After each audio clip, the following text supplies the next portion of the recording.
Con respecto a la Yom Yom de hoy durante el día fue 11 de Iyar y fueron 26 días del Omer. Eh, Voy a explicar de lo que habla lo que trae la Yom Yom, que son unas, digamos, acotaciones, digamos, de cómo pronunciamos nosotros ciertas palabras del Sidur. En general, si nosotros vamos a ver distintos Sidurim, vamos a estar en Jabat, y ahí tenemos el Nusaj, el rito, que se llama un rito Alpin Nusajarí. Es de acuerdo al rito del Ari, del famoso Arizal, Rabitzak Luria, el gran cabalista.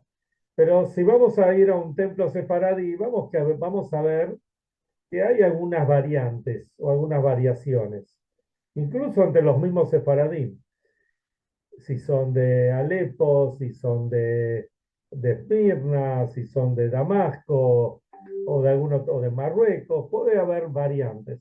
Así también de los Ashkenazim, están el Nusach Ashkenaz, el Nusach Sfard, distintos Nusjaot, distintos ritos, e incluso, por ejemplo, si uno va a Italia, a Roma, ellos tienen un rito romano, que se recibieron de generación en generación.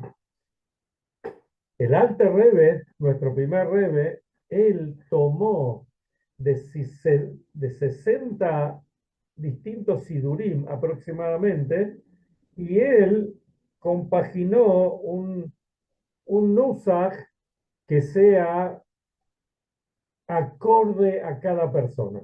Porque hay algunos nusjaot, algunos ritos que tienen que ver con cuestiones cabalísticas. Y ahí uno tiene que saber cuáles son las kavanot, las intenciones, y no es para cualquiera, no es fácil eso. Entonces el Alter Rebbe hizo un Sidur a Raúl en Hol Nefesh, que sirva para todos. De hecho, en el Ayom Yom de hoy, creo que en el de mañana también, trae algunas palabras que son de repente, hay una variante en la puntuación con otros ritos, bueno, para saber cómo lo hace el rito Jabá. Bueno, vamos a hablar hoy sobre algo que creo que nunca hemos hablado, por lo menos de esta parsha, y que está al final de la parsha. Y trae algo realmente diferente, un hecho que sucedió. Es muy interesante analizarlo y de eso vamos a tratar de hablar y entender de qué se trata. Dice así. Esto está en el capítulo 24, versículo 10. Yo voy leyendo acá el texto y después vamos a ir analizándolo. El título que trae acá es el blasfemador. El hijo de una mujer judía, que era hijo del hombre egipcio que mató Moshe, que se convirtió para estar completamente entre los hijos de Israel, quiso levantar su tienda en el campamento de Dan. Y este hijo de la mujer judía riñó en el campamento con un hombre judío que se opuso a su reclamo. Cuando salió del tribunal de Moshe habiendo perdido el caso, el hijo de la mujer judía pronunció el nombre divino y maldijo. Maldijo con el nombre de Hashem. Y así dice este versículo: lo llevaron a Moshe. El nombre de su madre era Sholomit Bat Dibri, de la tribu de Dan. Lo pusieron bajo custodia hasta que su sentencia les fuera esclarecida por la palabra de Dios. Y ahí Hashem le da, digamos, la indicación. Le dice: Hashem habló a Moshe diciendo: saca fuera del campamento al blasfemador. Todos los jueces y los testigos que oyeron su blasfemia colocarán sus manos sobre la cabeza de él, luego la apedrearán en nombre de toda la comunidad. Y así fue como hicieron. Lo terminaron apedreando. Y esto es un caso raro. Lo primero de todo, el texto que trae el pasuk, el versículo. El versículo dice: Vayetze ben ish Benish Mitzri. Y salió el hijo de un Mitzri, de un egipcio. ¿De dónde salió? Es una expresión rara. Vayetse, ¿de dónde salió? Y acá vamos a ver que Rashi trae tres explicaciones. Y, y tenemos que entender a qué se refieren estas tres explicaciones. Y que en realidad cuando hay eh, varias explicaciones sobre un mismo tema, y esto el Rebbe lo trae muchas veces, tiene que haber un hilo conductor, digamos, ¿no? Un punto en común que lleva a que determinados rabinos o midrashim expliquen algo diferente, pero en realidad el hilo conductor es el mismo. Y acá vamos a tener un caso donde Rashi trae tres explicaciones y vamos a ver que hay un hilo conductor entre todos. ¿Eh? O sea, somos raros porque tenemos tres explicaciones sobre un hecho. No, fíjense acá qué trae. Trae un hecho, vino un tipo, salió, podemos decir, salió de X lugar y se enojó y pronunció el nombre de Hashem y le maldijo. ¿No es cierto? Hoy en día salimos acá a la calle, acá o en cualquier lado del mundo, a escuchar una maldición y que lo meten a Hashem en el medio, Hazbe Shalom, es algo normal, pero en ese momento y dentro del campamento de los Yehudim, de la santidad que había, que alguien realmente maldiga a Hashem y maldiga con el nombre de Hashem, es algo que requiere un análisis. Y vamos a tratar de hacerlo así, el análisis. Primera explicación que dice Rashi. Rabbi Levi dice, ¿de dónde salió? Meolamo Yatzá. Salió de su mundo. Ahora enseguida lo vamos a explicar. Primero pongo los enunciados y después vamos a explicar cada uno y uno. El segundo dice Rabbi Berajia, dice de la parshá de arriba. ¿Qué quiere decir de la parshá de arriba? De la parshá que se leyó antes en la Torá, que ahí se habló sobre los 12 panes. Los 12 panes que estaban arriba de la mesa, en el Kodesh, en la parte, en el, digamos, en la antecámara del Kodesh HaKodashim, de la parte más santa del templo, y ahora sí ya lo voy a explicar. Y después había una tercera explicación. ¿De dónde salió? Salió del tribunal de Moshe Rabbeinu, como recién dijo acá. ¿Qué había pasado ahí? Ahí pasó lo siguiente. Primero vamos a entender quién era este tipo. ¿Quién era esta persona que dice que salió? Vamos a ponernos en contexto. Resulta, ¿se acuerdan que cuando Moshe estaba en Egipto y él sale a ver qué es lo que pasa con sus hermanos? Entonces él ve que hay un egipcio que está golpeando a un Yehudí. Fue Moshe y lo mató. ¿Por qué el egipcio le estaba pegando al Yehudí? Resulta que, que digamos, el Yehudí este era el marido de una señora que se llamaba Shlomit Bat Dibri. El egipcio este quería mantener intimidad con esta mujer. Entonces, ¿qué hizo?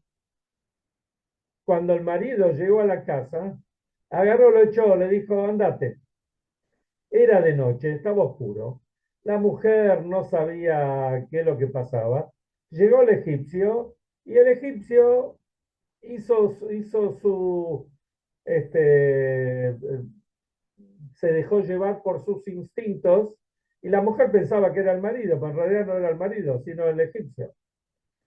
Al día siguiente, al día siguiente, cuando el egipcio lo ve al marido, porque la mujer le contó al marido lo que había pasado, cuando se dio cuenta que había estado con un tipo que no era su marido, Entonces se ve que el tipo lo recriminó y el egipcio le empezó a pegar. Y ahí vino Moshe y lo mató. De esa unión, de esa relación, nació este muchacho que es el protagonista de la parshá de esta semana. Este muchacho era un muchacho de madre judía y padre no judío. Entonces, ¿qué hizo él? Él fue y puso su carpa, la instaló dentro del campamento de Dan. Entonces vinieron los muchachos de Dan y le dijeron, escúchame, a vos no te corresponde estar acá, porque de acuerdo a lo que dice la Torá, los campamentos se arman de acuerdo a las familias de los padres, y tu padre no es judío. Entonces a vos no te corresponde estar acá, te corresponde estar en otro lado. Entonces fueron al tribunal, a lo de Moshe, le plantearon el caso, y Moshe dio el veredicto, que el veredicto era que tenían razón la gente de Dan, no correspondía que él esté ahí. Y ahí fue que él se enojó y salió y maldijo a Hashem. Entonces, acá vamos a ver qué quiere decir que salió de su mundo. ¿Qué quiere decir? ¿Qué es su mundo? Su mundo quiere decir de donde él estaba. La segunda aplicación que dice que él salió del Lechem Apanim, de dónde salió de la parshá de arriba que tiene que ver con el Lechem Apanim, con estos panes, los panes de la proporción, creo que se dicen, de las distintas caras, que eran 12 panes que se ponían arriba de una mesa en una, digamos, había como compartimientos que se ponían adentro de la mesa, se ponían cada viernes y al viernes siguiente se sacaba y se cambiaban y esos panes recién los comían ahí los Kohanim. Quiere decir que desde que se horneaban estos panes hasta que los Kohanim los comían, pasaban 8 o 9 días. Entonces él decía, esto es un desprecio. ¿Cómo los Kohanim van a comer pan que ya está duro, que ya está enmohecido o que no está en condiciones? En realidad, uno de los milagros que pasaba es que los panes se mantenían fresquitos, se mantenían perfectos. Eso lo vamos a ver en la parshá de esta semana, un poquito antes de este hecho. Pero él decía, de ahí salió, entonces por eso dijo, esto está mal y por eso maldijo ayer. Eso de acuerdo a la segunda opinión. La tercera opinión dice que salió del Beit Din, del tribunal de Moshe, y por eso también maldijo. Pero en general, ¿qué quiere decir que él maldijo acá? ¿Y por qué justo maldijo? ¿Por qué se la agarró con Hashem? Él podía haber dicho, está bien, se podía haber enojado, qué sé yo, enojarse con Moshe, con el tribunal, con la gente de la tribu de Dan. Pero ¿por qué se enojó con Moshe? Encima hay algo muy interesante. Uno de los comentaristas que trae, digamos que se trae siempre, que están incluso en los comentaristas más importantes o más relevantes, más conocidos de la Torah, hay uno que se llama el Kli Yakar. Y el Kli Yakar, así se llama, es el nombre del libro, del que trae el comentario. Y él dice que en realidad, ¿por qué el tipo se enojó? Porque Moshe mató a su padre con el Shema Meforash, con un nombre divino de Hashem. Entonces, siendo que mató al hombre con el con el nombre de Hashem, por eso se enojó con Hashem. Eh, Eso trae el Kliyakar. Y de hecho está traído también en los escritos de Arizal esto, que por eso el tipo se enojó. Hay algo muy interesante, que acá también eh, cuando nosotros decimos Hashem, ¿vieron? Cuando nombramos a Dios, decimos Hashem. Hashem son las mismas letras que la palabra Moshe. Si lo leemos al revés, de izquierda a derecha, Hashem sale Moshe. Bueno, Entonces, por eso también lo maldijo a Moshe. Entonces, ¿cuál es el punto que encontramos acá? Hay un libro que se llama Mei Ashiluach. Este Mei Ashiluach lo escribió un gran rabino, un rebe, que era el rebe de Ishbetze. Creo que otra vez traje algunos comentarios de él. Él falleció mediados del siglo XVIII, si no me equivoco, y un poquito después, y él dice lo siguiente. Él explica algo, y esto es un concepto, presta atención porque es un concepto central en nuestra vida. Él dice, miren qué interesante, ¿no? Como de cada palabra de la Torá la podemos desmenuzar y encontramos algo puntual. Dice, cuando el pueblo de Israel recibió la Torá en el Ar Sinai, en el monte Sinaí, dice que el monte estaba cubierto de humo. Humo se dice en hebreo Ashan. Ashan son tres letras, Ain, Shin, Nun. Ashan son iniciales de tres cosas. Ain es Olam, mundo. Shin es de Shana, eh, digamos, año, y la Nun de Nefesh. ¿Qué representa esto? Olam, el mundo, representa a el lugar donde uno está. Shana, el que es el año, representa el tiempo que uno está. Y Nefesh representa a los sentimientos, a lo que uno hace en ese momento, hace a nosotros. Entonces, ¿qué explica ahí este Rebbe, el Rebbe de Ishbetzer? Y el Rebbe nuestro lo trae muchas veces este concepto. Que en todo el mundo está, la estructura del mundo está hecha que hay tiempo, que hay espacio, tiempo y alma, y lo que somos nosotros. Todo tiene que ser así. Así fue es la voluntad divina.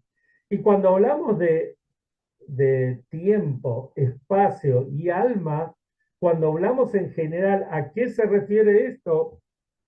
El lugar se refiere a, perdón, el tiempo se refiere en general, se refiere a la creación en general. Y cuando hablamos de la creación, ¿cómo dice la creación?